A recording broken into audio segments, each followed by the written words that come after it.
So, the next section here, cognitive psychology. We're going to map this back to cognitive psychology and see if we can kind of have some thoughts about the, number one, events leading to the beginning of cognitive psychology, the cognitive psychology revolution, but events that kind of led to it. So, language behavior. It turns out that one of the leading behaviorists was, of course, Skinner. And Skinner believed that everything was based on what? As Kate said before, you could train anybody any way by doing what? Rewards and punishments. Rewards and punishments. So reinforcement was kind of key. And so at one point, a fellow by the name of Chomsky is C-H-O-M-S-K-Y. Chomsky was a leading linguist at the time, a linguistic person. And Skinner, so Chomsky, C-H-O-M-S-K-Y, Skinner wrote a book, and he tried to explain language acquisition. Language acquisition. And this actually brings another philosophical question into the mix. Nature versus nurture. Are you guys familiar with the nature versus nurture issue? Yep. If you're in behaviorism, what do you believe if you're in behaviorism? Everything is nurture. So Skinner had to basically say we learn language by reinforcement, by people around us. And he wrote a book and he said this. It's all on reinforcement and parents and family. And he wrote this book and he said you can predict all language behavior and learning language from reinforcement. Chomsky was the leading linguist at the time. And what do you think Chomsky thought about this? Can you actually explain language acquisition just by reinforcement? No, you have to resort to what? Maybe some more basic biological functions. So Chomsky read Skinner's book on language acquisition, and Chomsky was the leading linguist at the time and said, no, this doesn't cover it. There's something innate. There's something nature-based in language. We have an innate ability to learn language. So there's something innate about language acquisition. That's much more on which side of the equation? Nature. So one of the things that said, wait, behaviorism is good, but you can't account for language behavior. And was language part of cognitive psychology? Mm-hmm. It was the L, part of language behavior. And Chomsky said, no, you cannot account for language behavior just on the basis of behaviorism. So Chomsky's book, a lot of people paid attention to that, and that kind of led to this idea that there has to be something else with language. We can't just rely on behaviorism. So that was one of the key events. Second key event, World War II. We're trying to train pilots during World War II. Trying to train pilots during World War II to fly long missions in airplanes. Would pilots have trouble with this sometimes? They would. They would have problems paying attention. What can we do in the military to help pilots pay attention? Sonar things and radars and flying long flights. So there was something going on. We needed to train people to learn to pay attention. What did the behaviorist have to say about attention?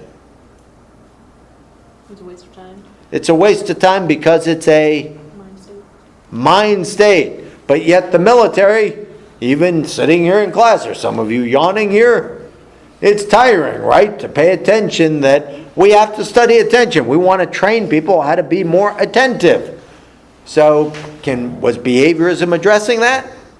No, not at all. So that was kind of key event number 2. And then key event number 3, computers. In the 50s and 60s, God bless you. In the 50s and 60s, computers started to kind of inundate things in the 70s, 80s, and even now. When we think about computers, what do we have with computers? Input, input, central processing, and output. So for computers, we have input. You might call that encoding. Encoding, E-N-C-O-D-I-N-G, encoding. Central processing, we do something with it. And then output. And guess what? We started thinking of the human mind as a computer. So these are the kind of three key events that said, you know what? We got to start moving this thing along. We can't just be studying eating and drinking behavior, observable events. We want to understand what's going on mentally here. We have input, central processing, and output. So those were three key events that kind of led to the start of cognitive psychology. Any comments or questions about that? Does that make sense for people? Hopefully that makes sense. So we have some assumptions of cognitive psychology. And I wanted to share those assumptions with you. One of the assumptions in behaviorism, let's go back to behaviorism. You as an individual, what was the whole basis of Skinner's ideas? Skinner's ideas, how could you do things with nurture and behavior? Reinforcement was the whole basis. But in cognitive psychology, well, in behaviorism, you as the person were just kind of very passive. You were passive. Whatever I did mattered. If I yelled at you, if I screamed at you, if I said great job, if I said terrible job, the reinforcement matters. The person is very, very passive in behaviorism. In cognitive psychology, we assume that attention is an active process. You can choose as an individual to pay attention or not pay attention. That we are active information processors, and we have kind of free will, if you will. We have free will to kind of look at these things. So that's one of the assumptions. We don't believe the person is just passive and just whatever the environment says and does will determine behavior. Does that make sense to people? Any comments or questions about that? Do you agree with that position? Lily, do you agree with that position? I think so, yeah. For the most part, I think some people more than others, depending on their mental state. Yeah, some people depending on their mental state, and certainly if you're tired and you're sitting here in the classroom, you know, that's a tough process to do, but we can choose to pay attention or not, so we have free will. We can choose to be active information processors or not. We believe that is one of the assumptions of cognitive psychology. Another assumption we have in cognitive psychology is we believe that cognitive processes follow laws and can be measured.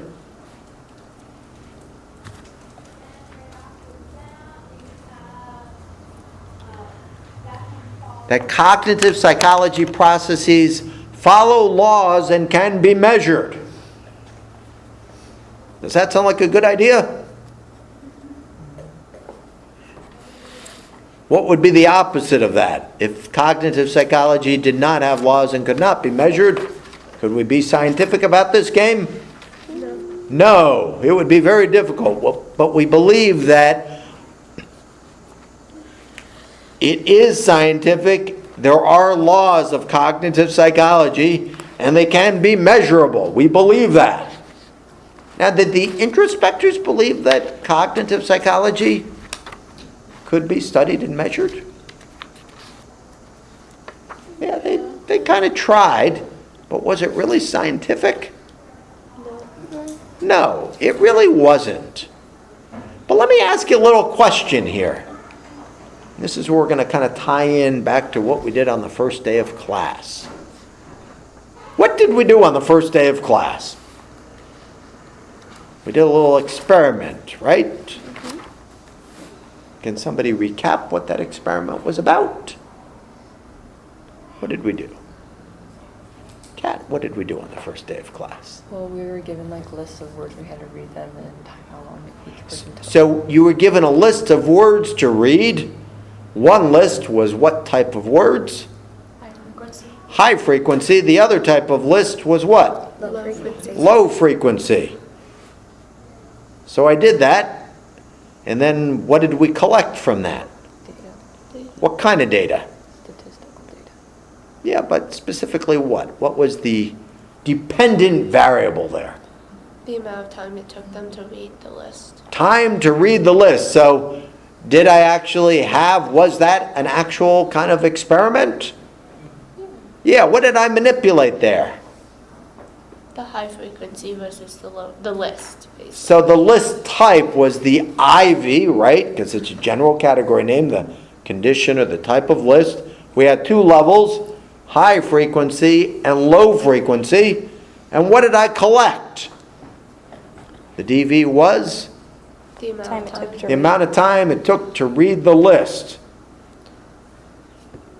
Is this helping fix the problem of introspection a little bit?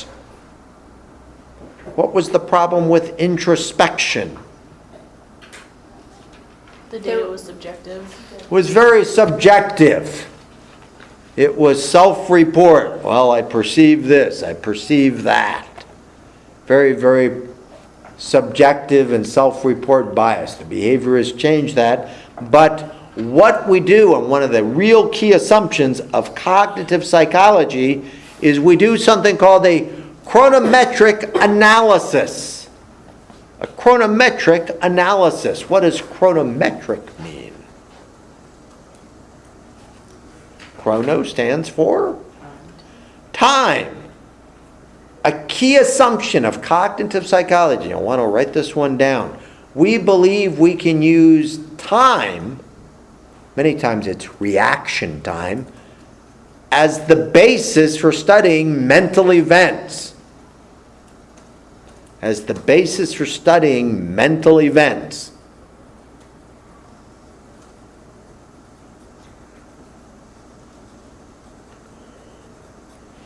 Now think about a mechanic for a minute, if you will. Anybody dabble in the auto mechanic thing? I got my cruise control fixed yesterday. That was good for driving up here. You bring your car to a mechanic. You say something is wrong. What does the mechanic do? Turns the key on, and what do? They listen. So they're getting, is that input, central processing, or output? Input. Well, they're listening, but they're kind of listening and kind of getting the output. They're listening to the sound. And what do they do on the basis of listening to that output? They say what? Your transmission is shot. Has this happened to anybody? Your brakes aren't working. Your steering column is screwed up. Oh, your horn isn't working. That cost an extra $150. I guess that wasn't on the basis of the acoustics. Well, I guess it actually was. They hit my horn and there was no sound. So they took an output cue of no sound. Did they make a diagnosis about what was going on internally? Yeah, so auto mechanics, if you want to write it down, they use output cues, acoustics, to make diagnosis on what's going on inside. Kind of sound like the computer model a little bit? Yeah, just a little bit there. So the chronometric analysis, we collected some data last time, didn't we? And what did we find with that data? When the words were high frequency, They read the list in a shorter amount of time. yeah, the reading time was shorter. The reading time was shorter. So we collected time-based data, right? Yes. The higher frequency list was read in a shorter time than the low frequency words. We collected, usually chronometric is reaction time to one stimulus, but I just couldn't do that in the realm here. We had you read a word list. But we used reaction time as the output. But what do I really care about? Yeah, output is important. But what really mattered to me as a cognitive psychologist there? What was going on internally? So let's talk about that just for a little bit. What was going on internally? Why was it with the output that the high frequency list was quicker to read than the low frequency list? It took your mind a longer time to process it. Yeah, your statement is exactly correct. It took our minds a longer time to process the low frequency words. If you want to write that down, it took your minds a longer time to process the low frequency words. You're making a statement about a mind state, aren't you? And are we being scientific about it? Yeah, we're doing a scientific study there. Does this kind of solve the problem of introspection? Yeah, it makes cognitive psychology a science. We can use time to study what? The mental processes. The mental processes. We use time as an indicator to study mental events. We don't just ask people about things. We use time as an indicator. So we believe cognitive psychology is a science that kind of maps back to this. Does this make sense to people? The final thing I'm going to say, and then we'll move to part two, our little class study situation here, is so this kind of gives you the history of cognitive psychology and what we'll learn about more next week. And you want to bring your books next week, your textbook, is in the field of cognitive neuroscience. We're learning that a lot of these cognitive events have what? Biological bases, probably token reductionism, that there is a relationship for cognitive events like memory, language, attention, problem solving, and mental events. So that's what we'll learn about next week. So, to summarize then, cognitive psychology. What were some of the key events that led to the beginning of cognitive psychology? Skinner's book about language. Skinner's book about language basically said you could predict all language acquisition behavior on the basis of what? Well, words and reinforcement. Reinforcement. And who said something about that? Chomsky. Chomsky, and I don't think I said it to you, but you can add it to your notes. Chomsky actually said it was much more not nurture as behaviorism, but said it was innate. Chomsky called it a language acquisition device. He said we have something innate. Have people heard of this before? So we want to study language, a language acquisition device. It's nature, it's biologically based. So he rejected that, and a lot of people said, okay, yeah, we're not buying this language thing with behaviorism. What else? World War II. What about World War II? They were trying to figure out how to keep pilots, have attention during the long flights. Long flights. So you needed to train people to pay attention, even during training, even in a class. How do you prevent people from falling asleep? What do I try to do in here? To try to keep you awake in here? Facilitate conversation. I try to ask a lot of questions and engage and discuss things to kind of keep people involved actively and keep people awake and paying attention. And then we have computers. They started coming online, and people started thinking of the human mind as what? Kind of like a computer. What are the three kind of processes with computer programs? Encoding, input, Processing. central processing, and output. So those three things really led to the beginning of cognitive psychology. Behaviorism wasn't answering important questions about cognitive processes, about language, about attention, about memory, and about problem solving. So we have the assumptions. We assume in behaviorism You as the person are considered what? Passive. Passive. You're just listening and trying to pay attention, and you're just passive. And if I yell and scream or give you rewards, give you a dollar bill, bring in chocolates on a day. I was very happy Kim Craig left her chocolate candy kisses at my office. It was very nice of her. So we assume people are active. They can choose to pay attention or not. We have free will. We can choose to pay attention or not. The second thing we assume is that in cognitive psychology, that they follow laws, right? That there are laws and we can measure them. And most importantly, how do we solve the problem of introspection? Chronometric analysis, Chronometric analysis. We try to use what? time. Time, and the time it takes you to process on output to make assumptions about what's going on where. Say again? Not quite in input, but in central processing, kind of in that CPU. So we assume low frequency words. It took your mind, a mental state, a cognitive state, more time because you had to access those low frequency words before you said it. The higher frequency words were a lot simpler to access, and so we use chronometric analysis. Does this make good sense to people? So on the test, what kind of question could you get about this?